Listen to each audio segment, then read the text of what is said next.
बिछिया मारी के लुकानी ना देखानी ना नदी। बिछिया मारी के लुकानी ना देखानी ना नदी। बिछिया मारी के लुकानी ना देखानी ना नदी। आइले बिछ के झरवैया बैठे ससुर राखवैया। आइले बिछ के झरवैया बैठे ससुर राखवैया।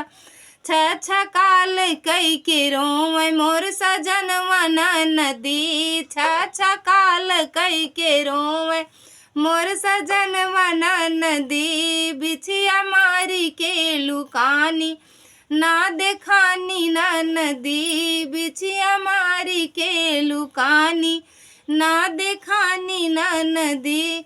आइले बिछ के झरवैया बैठे जेठवा राखवैया। आइले बिछ के झरवैया बैठे जेठवा राखवैया।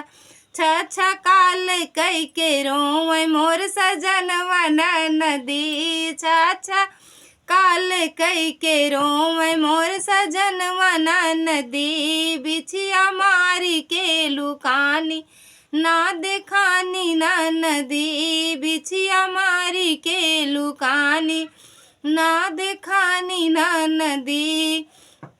आइले बिछ के झरवैया बैठे देवर राखवैया। आइले बिछ के झरवैया बैठे देवर राखवैया। छछा काल कई के रोवे मोर सजनवा नदी। छछा काल कई के रोवे मोर सजनवा नदी। बिछिया मारी के लुकानी ना देखानी ना नदी।